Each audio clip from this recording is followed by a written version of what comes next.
السلام علیکم ورحمۃ اللہ وبرکاتہ۔ مسلمان بھائیوں اور بہنوں، اپنے کانوں کے پردوں کو کھول لو، اپنے دل میں لگے ہوئے تالے کو توڑ کر کھول کر چکنا چور کر لو، سن لو صحیح مسلم کی روایت جو اللہ کے رسول اکرم صلی اللہ علیہ وسلم کی ہے۔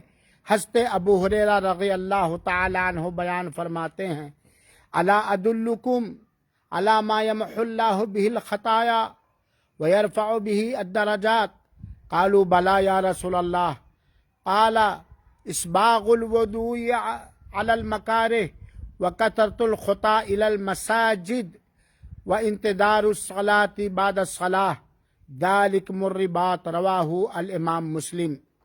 جان لو اللہ کے رسول کا فرمان نبوی ہے۔ صحابہ کرام سے اللہ کے رسول اکرم صلی اللہ علیہ وسلم نے عرض کیا، کیا میں تمہیں ایسی چیز کی نشاندہی نہ کروں، تمہیں ایسی چیز نہ بتاؤں جس کے ذریعہ اللہ تعالی خطاؤں کو، گناہوں کو درگزر فرما دے گا، اور اس کے ذریعہ اللہ تعالی تمہارے رتبے کو، تمہارے درجات کو بلند فرمائے گا۔ صحابہ کرام نے درود و سلام کے ہمہمے میں فرمایا، بلا یا رسول اللہ، کیوں نہیں اے اللہ کے رسول اکرم صلی اللہ علیہ وآلہ وسلم، ہمیں ضرور بتلائیے وہ چیزیں جس کے ذریعے اللہ خطاؤں کو درگزر فرما دے گا، مٹا دے گا، جس کے ذریعے اللہ تعالی ہمارے رتبوں کو، ہمارے درجات کو بلند فرمائے گا۔ اللہ کے رسول اکرم صلی اللہ علیہ وسلم نے فرمایا، اسباغ الوضوء علی المکارہ، تکلیف کے وقت مکمل وضو کرنا، یعنی اعضائے وضو کو 3 بار دھلنا۔ اور اللہ کے رسول اکرم صلی اللہ علیہ وسلم نے آگے فرماتے ہوئے کہا، وَكَثْرَةُ الْخُطَىٰ إِلَى الْمَسَاجِدِ، مسجدوں کی جانب زیادہ سے زیادہ قدم رکھ کر کے جانا، مسجدوں کی جانب جانا جس سے آپ کے قدم بڑھیں گے۔ اور اللہ کے رسول اکرم صلی اللہ علیہ وسلم نے فرمایا، انتظار الصلاۃ بعد الصلاۃ، نماز کے بعد دوسری نماز کا انتظار کرنا، یہی اللہ کی راہ میں پہرہ داری ہے اور رباط ہے۔ اس حدیث فضیلت، وضو کی فضیلت اور مسجدیں جانے کی فضیلت اور رتبے کا علم ہوتا ہے۔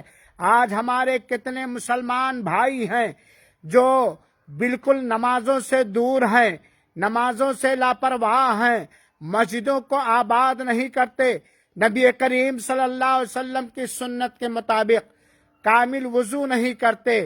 کتنی بڑی نعمت ہے اللہ تعالی کی جانب سے، کیا ہمارے دل میں اللہ کے رسول کی صلی اللہ علیہ وسلم کی یہ حدیث بیٹھتی نہیں ہے؟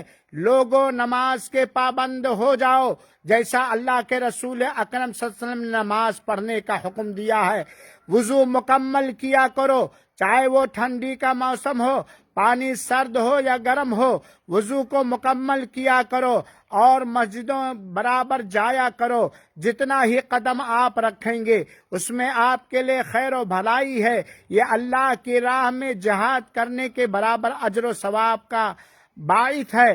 لہذا ہمارے مسلمان بھائیوں، چھوڑو سستیوں کو، چھوڑو لاپرواہیوں کو، توڑ دو اپنے دل کے گمراہ تالے کو اور آنکھیں کھول لو، کان کے پردے ہٹا لو، اللہ کے رسول کے پیغام کو جو صحیح مسلم کے اندر ہے اسے غور سے سن لو، نمازوں کے قائم کرنے والے بن جاؤ، مسجدوں کے آباد کرنے والے بن جاؤ، اور اللہ تعالیٰ کے حکم کے مطابق مسنون طریقے سے وضو کرنے والے بن جاؤ۔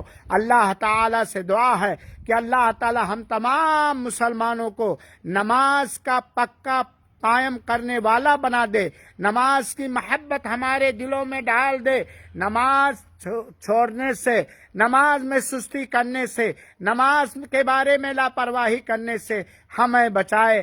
آمین یا رب العالمین۔ وآخر دعوانا ان الحمد للہ رب العالمین۔